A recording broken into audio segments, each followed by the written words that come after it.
Esto es Sin Boga. Soy Ignacio Romero y hoy dedicaremos el programa a Venezuela, entrevistando a una de sus voces más influyentes, la doctora en ciencia política Marién Jiménez Morales, quien nos explicará detalladamente la terrible crisis que enfrenta ese país sudamericano. Además hablaremos sobre la Operación Gedeón, que aparentemente buscaba terminar con el gobierno de Nicolás Maduro. Las repercusiones internacionales ya se dejan ver. Sin Boga comienza así.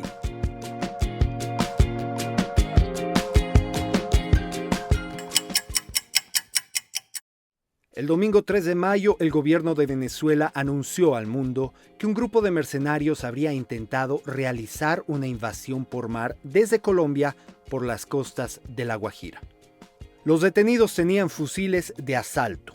El supuesto intento, que saldó con al menos 8 muertos y por el que ya se han arrestado a más de 20 personas, incluyendo 2 ciudadanos estadounidenses, fue bautizado por sus organizadores como Operación Gedeón, una palabra hebrea que significa guerrero poderoso.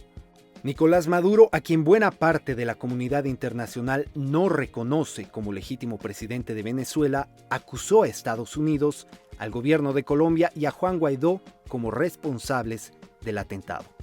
Los presidentes Donald Trump de Estados Unidos e Iván Duque de Colombia dijeron no tener nada que ver en este asunto. Mientras tanto, Guaidó, quien es considerado por más de 50 naciones como el mandatario venezolano, dijo que el complot no es otra cosa que un intento de Maduro para desviar la atención pública de la calamidad que se está viviendo hoy en Venezuela. Sin embargo, Maduro dijo tener en su poder un contrato que habría sido firmado por Juan Guaidó y la empresa de seguridad estadounidense Silver Corp para realizar esta acción militar que, según él, intentaba asesinarlo.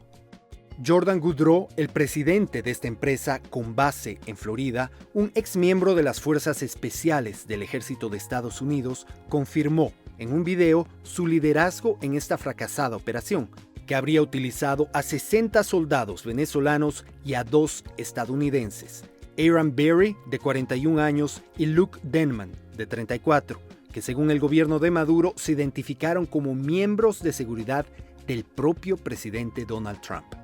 Sin embargo, a pesar de que Silver Corp sí le prestó servicio de seguridad a Trump en octubre de 2018 durante una de sus visitas a Texas, aparentemente no tuvo más relación con el mandatario.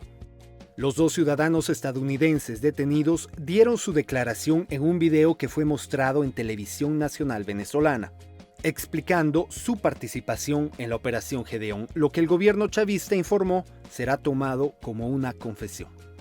Aaron Berry, por ejemplo, frente a cámara y vistiendo un suéter que decía Moscú, Rusia, dijo que el objetivo de la misión era, pensaba él, asesinar a Maduro. Pero el video, para ser honestos mis amigos, estaba editado y no se sabe si estos detenidos hablaron bajo presión. Por su parte, Goodrow, presidente de Silver Corp y líder de esta operación militar, dijo que Guaidó lo traicionó al incumplir el pago que se le había prometido, por lo que él optó por seguir adelante con el plan. Declaración que, claro, dejó a muchos sin aliento. Y es que la polémica que envuelve a este contrato es sustancial. Maduro dice que en él está la firma de Guaidó. Por su parte, el hombre que Juan Guaidó nombró como responsable del Comité de Estrategia para la crisis venezolana es el conocido estratega político de ese país, JJ Rendón, quien, en entrevista con mi colega de CNN, Fernando del Rincón, dijo que fue él quien firmó el acuerdo preliminar con Silver Corp y no Juan Guaidó. Aseveró no saber cómo la firma de Guaidó llegó a ese documento. Además, JJ Rendón aceptó haber pagado $50,000, según él, escuche esto, de su propio bolsillo, para que eventualmente se lleve a cabo una misión que terminaría con la detención y presentación ante las autoridades pertinentes de varios miembros cercanos al circuito de Nicolás Maduro. Gente pues con orden de captura en el exterior. Sin embargo, JJ Rendón dijo que nunca se dio luz verde para poner en acción este acuerdo. En un mensaje a la nación, Guaidó ratificó no tener nada que ocultar y que dicha operación fue un show sangriento, financiado, infiltrado y manipulado por la que él llamó dictadura de Maduro. En el mensaje, Guaidó no mencionó el contrato con Silvercorp. Según la agencia de noticias AP, un coordinador de ayuda humanitaria internacional nombrado por Juan Guaidó presentó a Jordan Goudreau con un ex militar venezolano, Cliver Alcalá, quien se convirtió en su conexión con decenas de venezolanos desertores que lo ayudarían después en la Operación Gedeón. El nombre de Alcalá es importante en esta historia. En su momento, él fue hombre muy cercano a Hugo Chávez. Su hermano es embajador del gobierno de Maduro en Irán. En 2016, Alcalá deserta del ejército venezolano e inicia una nueva vida en una localidad remota de Colombia, donde se entrenarían después a los hombres de Goudreau. Al igual que Maduro, Alcalá fue acusado por la justicia de Estados Unidos de lavado de dinero, narcotráfico y narcoterrorismo, entregándose a las autoridades estadounidenses en marzo de 2020. Él dice ser inocente. Por su parte, Maduro quiere la extradición de Jordan Goudreau, quien después de esto también está siendo investigado por tráfico de armas en Estados Unidos, ya que podría haber violado las leyes que requieren que cualquier compañía estadounidense que suministre armas o equipos militares, así como asesoría y entrenamiento militar a personas extranjeras, deba solicitar la aprobación del Departamento de Estado, lo que aparentemente no ocurrió. Y mientras las piezas de rompecabezas siguen armándose, ya son decenas de detenidos por este caso, las acusaciones de unos y otros continúan sin que, aparentemente, nadie quede limpio. El drama de la Operación Gedeón llegó también a magnitudes internacionales. En Estados Unidos, por ejemplo, un grupo de legisladores, liderados por el senador Chris Murphy de Connecticut, presionan al gobierno de Trump por inmediata respuesta sobre este caso. Según ellos, existen dos claras opciones. La primera, que el gobierno de Estados Unidos no estaba al tanto de estas operaciones planeadas, lo que demostraría una terrible ineficiencia de las agencias de inteligencia estadounidenses o una falta total de comunicación de la Casa Blanca con las mismas. La segunda opción es que el gobierno de Trump estaba al tanto y permitió que se llevara a cabo esta operación, lo que significaría una violación a las leyes estadounidenses y un quebrantamiento al futuro respaldo internacional que Estados Unidos podría tener para que se sostengan negociaciones para un cambio pacífico de régimen en Venezuela. Y hablando del impacto internacional de este operativo, Rusia se introduce al frente del escándalo cuando decide ayudar al gobierno de Maduro en un masivo operativo que busca la captura de todos los insurrectos. Se trataría de la primera acción militar en el continente americano por parte de fuerzas rusas en las últimas 4 décadas. Mientras tanto, Venezuela se sumerge en una crisis política, económica y social que se siente como una olla a presión. Una crisis de la que estaremos hablando en el siguiente bloque con una invitada de lujo. La doctora en ciencia política Marién Jiménez Morales, una venezolana que es el orgullo en este momento de toda Latinoamérica. Ya volvemos, esto es En Boga.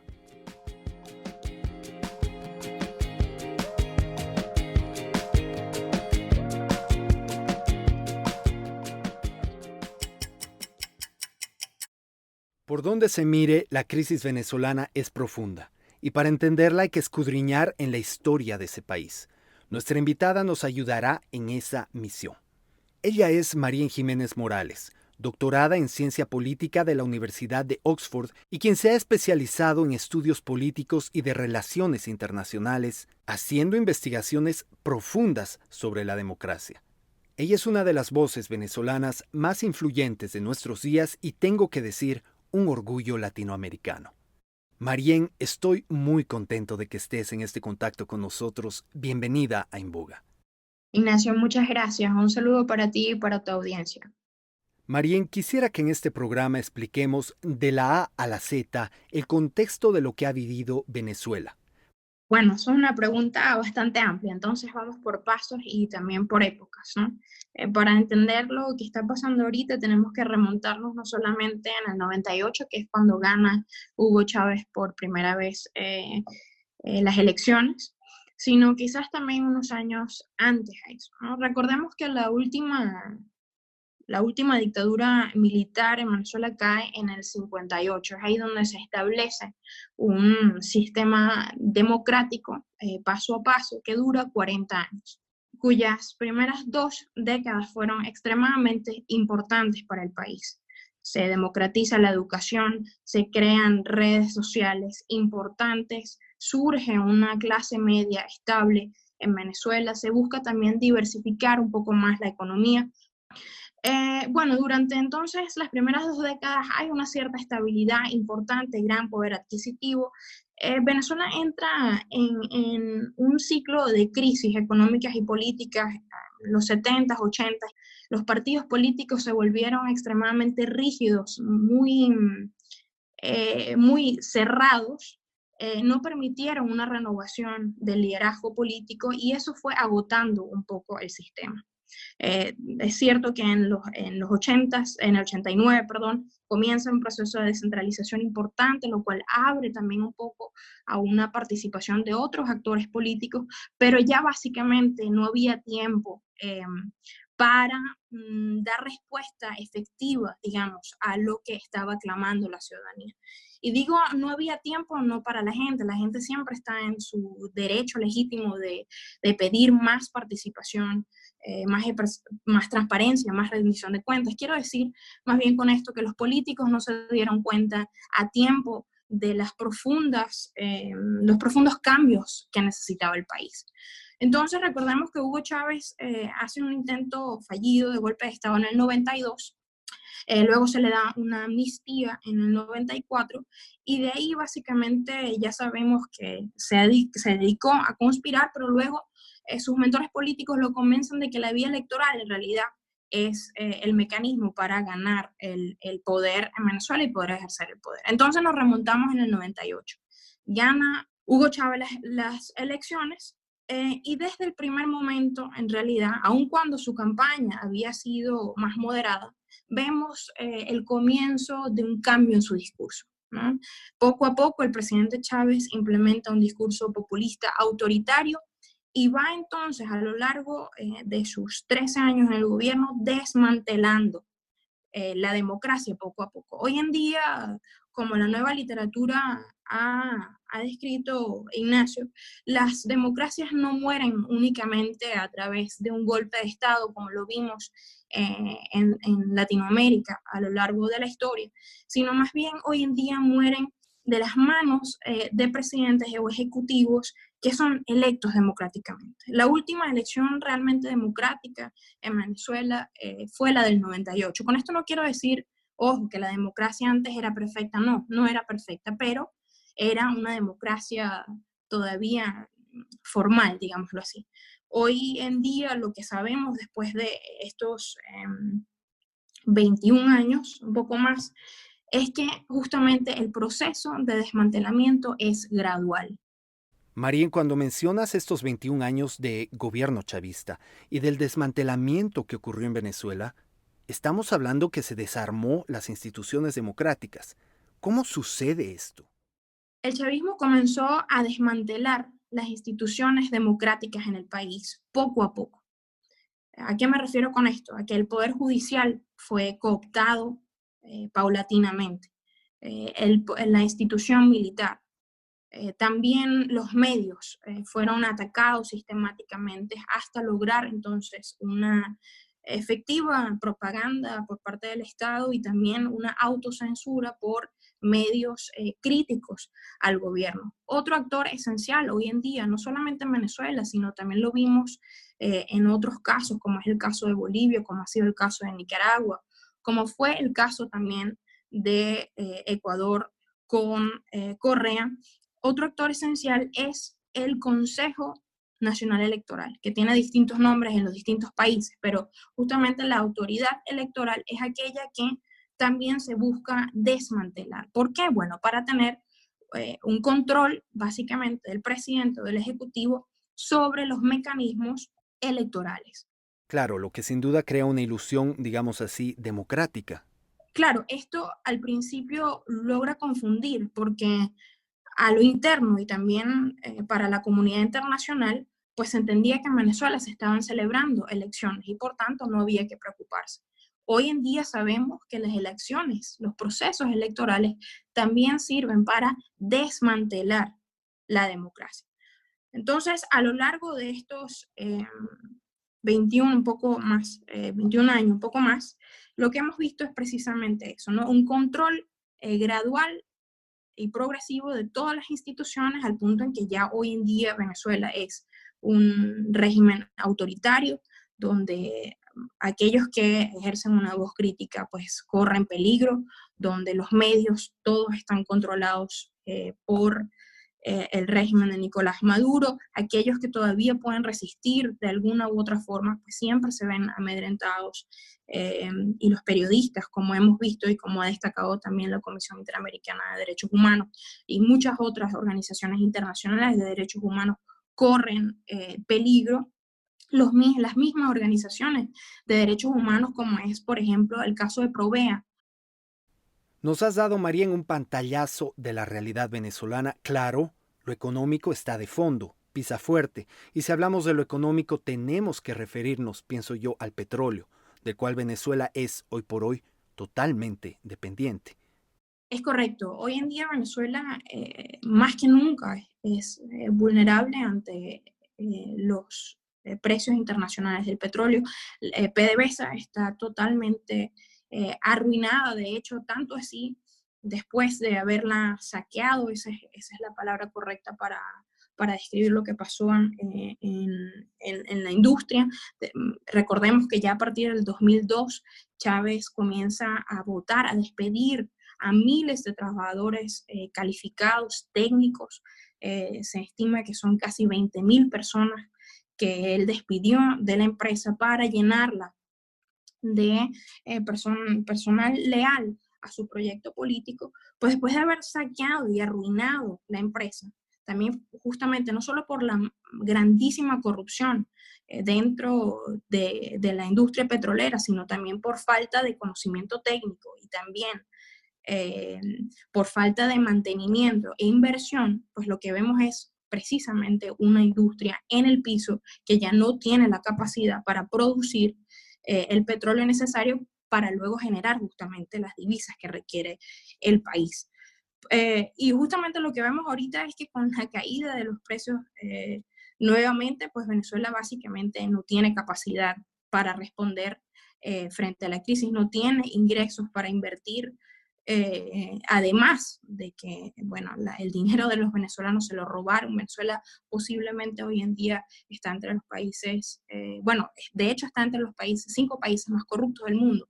Entonces, todo esto que te estoy describiendo, Ignacio, pues lleva a que el Estado se queda sin insumos para invertir precisamente en la población. Por cierto, en la población que dice representar.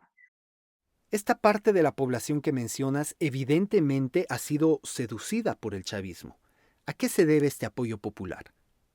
Bueno, yo creo que sin duda no podemos negar que Chávez era una persona con un capital político importante, con un carisma que sin duda sí llegó a un amplio porcentaje de la población. Este apoyo popular se incrementa a partir de 2003-2004, cuando comienza una serie de programas sociales llamados misiones. El presidente Chávez crea estas redes sin duda para, entre comillas, darle a la población, por cierto, un derecho a tener una protección por parte del Estado, pero luego también usa estas redes sociales para movilizar a favor de su proyecto político, ¿no? Hoy en día lo que conocemos como las cajas CLAP son cajas de comida que el gobierno provee a la población. Ahora, hoy en día sabemos que esas cajas y que las redes, las pocas redes de suministro de accesos o beneficios sociales que quedan en Venezuela, están totalmente condicionadas al apoyo al gobierno, ¿no? Entonces, es un mecanismo de chantaje y de represión eh, para que la población no se alce en contra de Maduro. Marien, hay diferencias grandes entre Chávez y Maduro. Cuando Nicolás Maduro se sienta en la silla presidencial después de la muerte de Chávez, ¿a qué situaciones se tiene que enfrentar?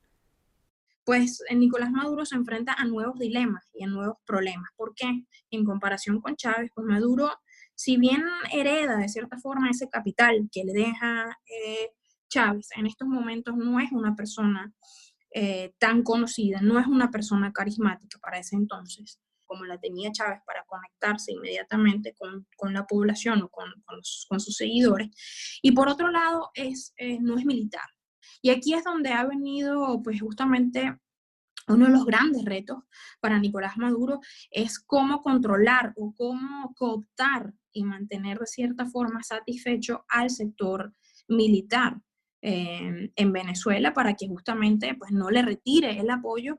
Y vemos también cómo a lo largo de los últimos años Nicolás Maduro ha tenido que ampliar los beneficios para su coalición para que no se rompa, por decirlo así.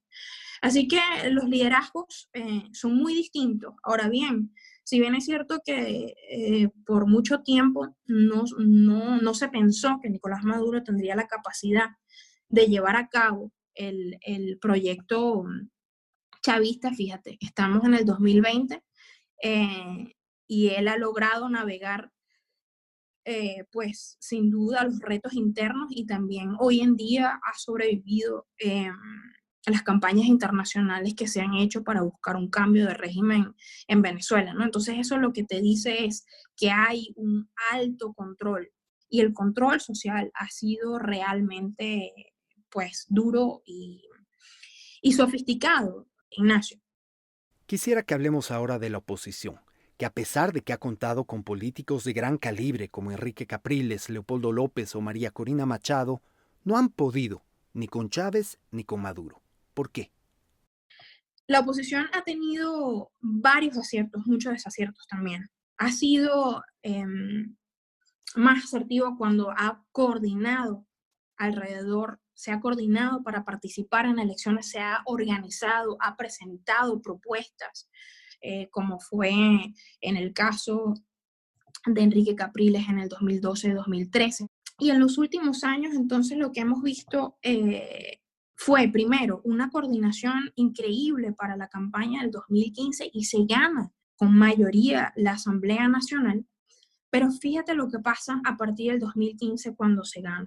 Ya de ahí se retoma nuevamente como primer objetivo la salida de Nicolás Maduro de la presidencia. Y sin duda eso es algo que se desea y que se ha buscado. Pero yo creo que también no es suficiente ser anti-chavista, anti-Maduro. No es suficiente buscar la salida.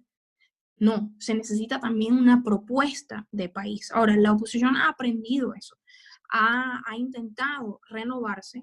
El problema es que hay mucha fragmentación interna. ¿Por qué? Porque, bueno, estamos hablando de élites políticas, aquí estamos hablando también de intereses.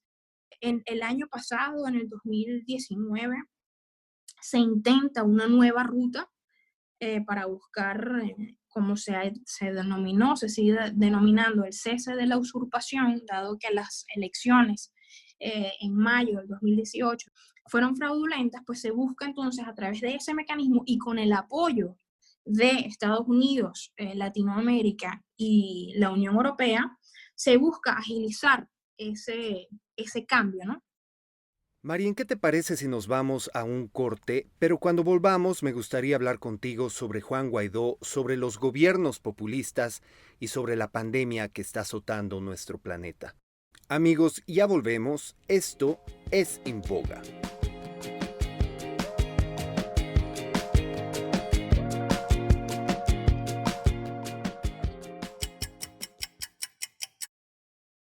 Marien, hablábamos de la oposición venezolana. El nuevo líder es Juan Guaidó, cuyo rol ha creado profunda confusión internacional.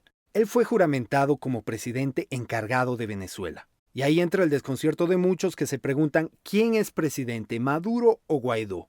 Y si es Guaidó, ¿por qué Maduro continúa en Miraflores? Expliquemos. Bueno, como te comentaba, la tesis, las elecciones de mayo de 2018 fueron fraudulentas y por tanto entonces no hay un presidente constitucional electo democráticamente en Venezuela.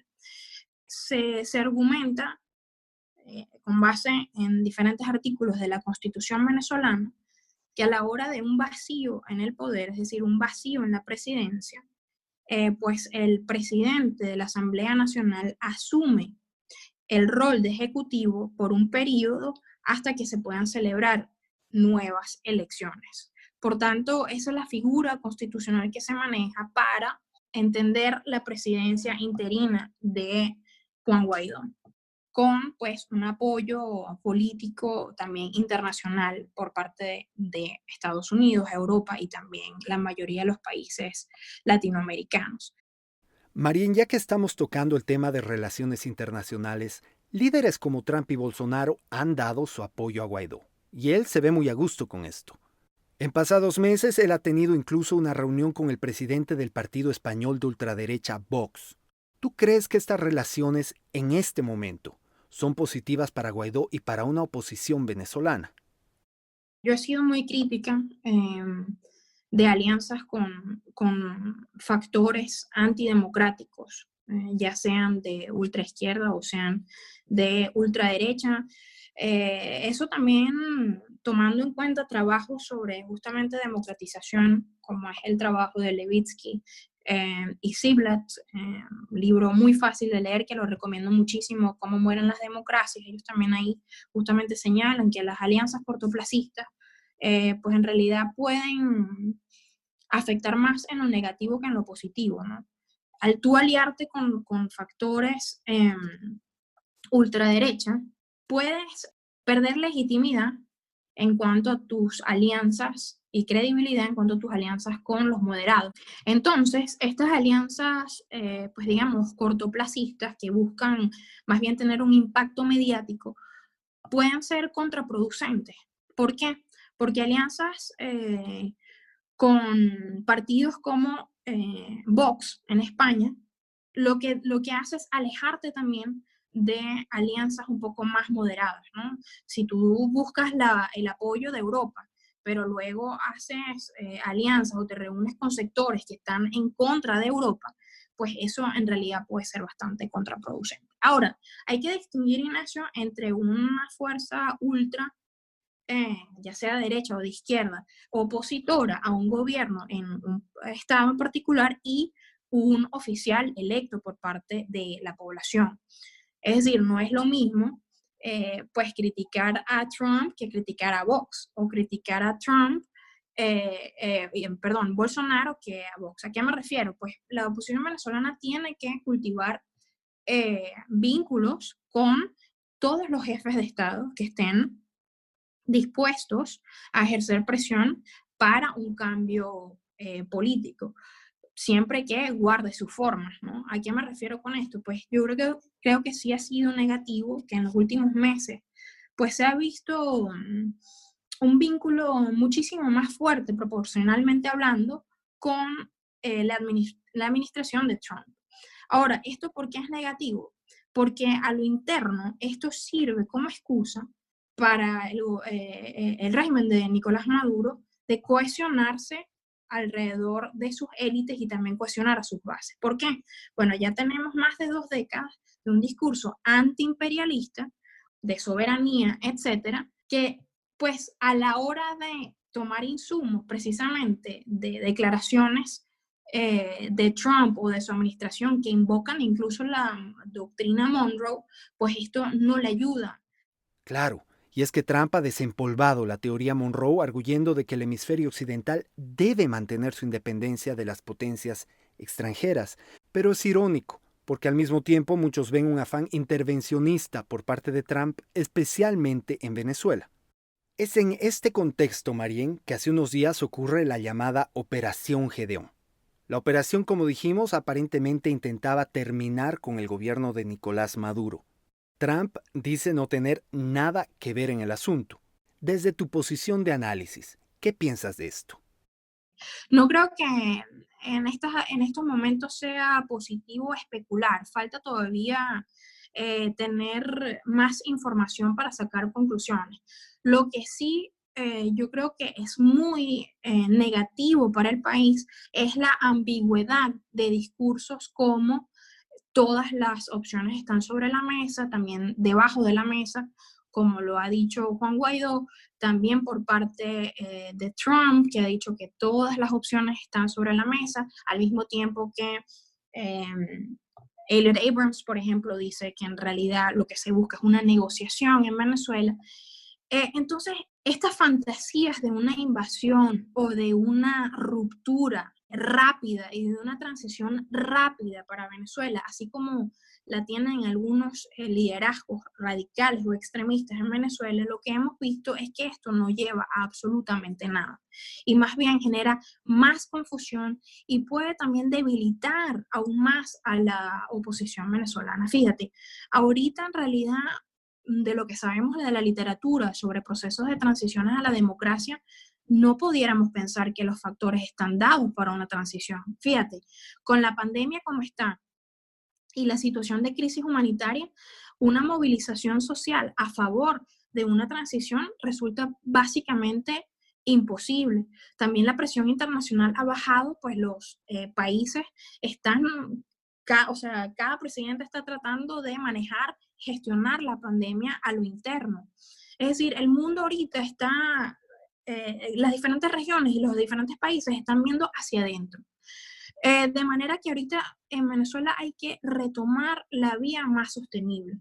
Yo creo que es importante también justamente porque Venezuela ahorita está en un proceso de alta polarización, radicalización en algunos sectores del liderazgo político. Es muy importante que se rescate la confianza en algún proceso institucional para solucionar los conflictos. Y aquí es importante resaltar también el rol de la sociedad civil, Ignacio. Si bien es cierto que, bueno, básicamente el panorama en Venezuela es muy oscuro, hay todavía mucha organización local, defensores de derechos humanos, ciudadanos activos que buscan promover estas salidas electorales, salidas pacíficas y constitucionales. Y también se destaca el rol justamente de invocar nuevamente la paz y el diálogo. Yo lo he dicho anteriormente, no todo se vale en la lucha por la democracia.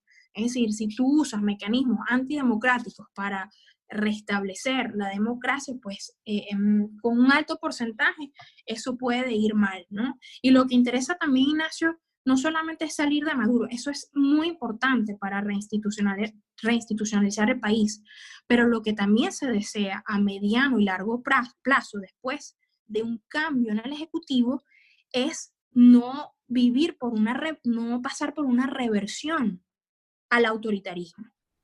Y esa es mi siguiente pregunta, a futuro. En el caso de que Maduro abandone el poder, ¿qué debe hacer Venezuela? ¿Hacia dónde debe girar? Bueno, yo creo que esta experiencia de más de 2 décadas de un autoritarismo contemporáneo que ha llevado al país a las ruinas, que ha creado grandísimas brechas, mucho dolor, mucho resentimiento. Es muy importante la justicia. Eh, es decir, aquí necesitamos un proceso importante de justicia y de reconciliación. Tiene que aclarecerse lo que sucedió a lo largo de este periodo. Tiene que haber reparación para las víctimas de las violaciones de derechos humanos. Se tiene que de una vez invocar diferentes principios democráticos como rendición de cuentas, transparencia, libertad de expresión. Es muy importante, por ejemplo, el rol de los periodistas, el rol también de las academias, de la sociedad civil. Es decir, la inclusión tiene que ser realmente, tiene que ocurrir realmente en Venezuela, no como se hizo con el chavismo, que llamando a la inclusión se excluía a todo aquel que pensaba distinto. Pues eso no debe ocurrir en la Venezuela del futuro. Y muy importante lo que te mencionaba sobre la reconciliación, ¿no? Aquí va a haber grandes retos, entre ellos la reconciliación nacional y también la justicia. Y esto es un tema, Ignacio, muy importante porque la justicia no significa cacería de brujas. La justicia en Venezuela va a implicar, aparte de la reconstrucción del poder judicial, va a implicar también el respeto de los derechos humanos Y en lo político necesitamos un liderazgo dispuesto a abrirle las puertas a todos los venezolanos que quieran contribuir en la construcción de un nuevo país, que esperemos sea pronto y sea sin reversión al autoritarismo. Marien, dirigiéndonos ahora al ámbito internacional, en uno de tus últimos artículos escribiste que el mundo se encuentra en una recesión democrática. ¿A qué te refieres? ¿Esto tiene algo que ver con los gobiernos populistas? Sí, fíjate, según los datos del proyecto Varieties of Democracy, que es uno de los proyectos más ambiciosos hoy en día de la ciencia política para medir la democracia, la calidad de la democracia, en ese informe se publica esta cifra, ¿no? Que 54% de la población global vive hoy en día en regímenes autoritarios y que 30% va en un proceso de autocratización. Ese proceso de autocratización es precisamente lo que sucedió también en Venezuela. Y lo vemos, por ejemplo, en el caso de Orbán en Hungría. Vimos ese proceso ya también hace unos años en Turquía. Lo vimos en Bolivia también con Evo Morales. Es decir, ese desmantelamiento progresivo, gradual de la democracia. Entonces, la pregunta es, si ya tenemos ese porcentaje, sabemos que la mayoría de la población vive ya en sistemas autoritarios, ¿qué podemos hacer como ciudadanos, como académicos, como periodistas, como políticos para luchar en contra de esta tendencia? Y ahí conecto con lo segundo que me preguntas, el tema del populismo. El populismo yo creo que es popular justamente porque es un discurso simplista que divide, así sea catalogado, se ha explicado o definido en la literatura. Algunos parten de la premisa de que se trata de una estrategia, otros dicen que es un discurso, otros académicos dicen que es una ideología, pero básicamente todos se unen más o menos en cuanto a la visión que tiene el populista sobre la política, sobre la economía, sobre lo social. ¿Y cuál es? Bueno, una división casi que perfecta en dos partes, los buenos versus los malos, los ricos versus los pobres, los corruptos versus los no corruptos, ¿no? En ese lenguaje que también pues, polariza muchísimo y divide, ese lenguaje lo que hace también es contribuir justamente a la simplificación de la política. Pero sabemos que el día a día, la política, la economía, etcétera, no es tan simple. Es decir, sí es muy complejo y justamente la democracia es compleja. La democracia implica participación, implica que la ciudadanía se movilice, esté atenta, lea, se informe, reclame, exija. El populista lo que busca precisamente es desmantelar eso, desmantelar las instituciones para directamente comunicarse con la población. Entonces, eso es realmente preocupante y esto lo conecto ahorita con lo que estamos viendo en la pandemia, ¿no?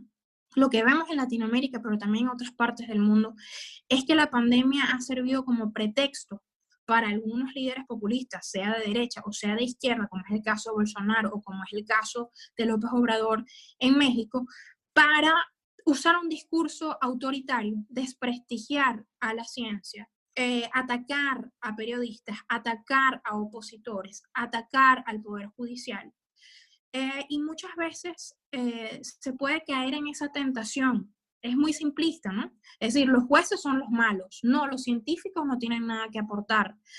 Y en un mundo donde la desinformación cada vez más está presente, pues es difícil resistir y es difícil comprender si las democracias no son capaces de responder a los retos y a las exigencias de la población, pues ese descontento puede llevar al apoyo justamente o al surgimiento y luego al apoyo popular a candidatos populistas y populistas autoritarios.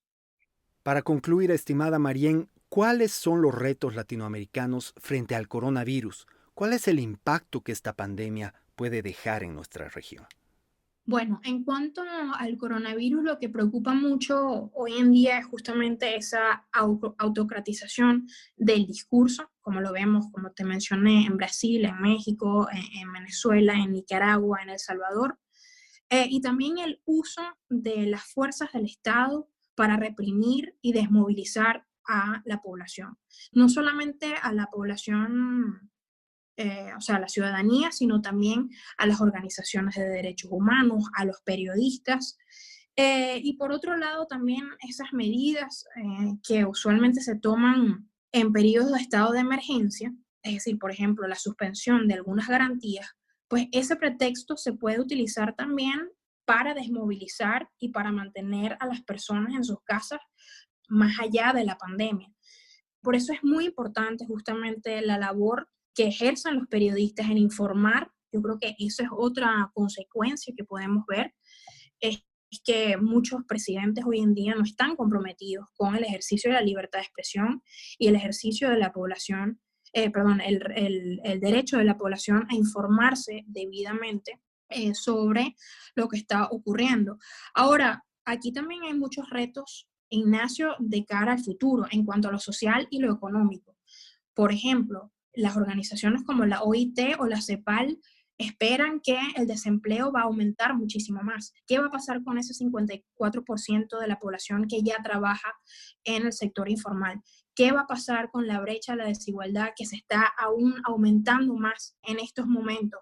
Esos son realmente los grandes retos, y si los liderazgos democráticos no logran responder con eficiencia, como te menciono, esto puede llevar al surgimiento o el fortalecimiento de liderazgos populistas, autoritarios, bien sea de izquierda o de derecha, en el mediano y largo plazo. Marien, realmente nos has dado información valiosísima en esta entrevista. Ha sido un honor tenerte en Inboga. Gracias por esta increíble conversación. Muchísimas gracias a ti, Ignacio. Un saludo a toda tu audiencia. Si hablamos de politólogos e investigadores latinoamericanos, el nombre de Marien Jiménez Morales se encuentra definitivamente en lo alto. Ella es una de los pensadores actuales que nos hace entender, en una forma sencilla de digerir, situaciones y conceptos complicados. Esto se puede apreciar en las columnas que ella escribe tanto en inglés como en castellano, en medios internacionales como Al Jazeera y el periódico venezolano El Nacional. Los invito a dejarnos sus comentarios, preguntas y sugerencias en mis cuentas de Facebook, Instagram, Twitter y YouTube en @IgnacioRomeroTV. Gracias a todos ustedes por ser la mejor parte de Inboga. Soy Ignacio Romero.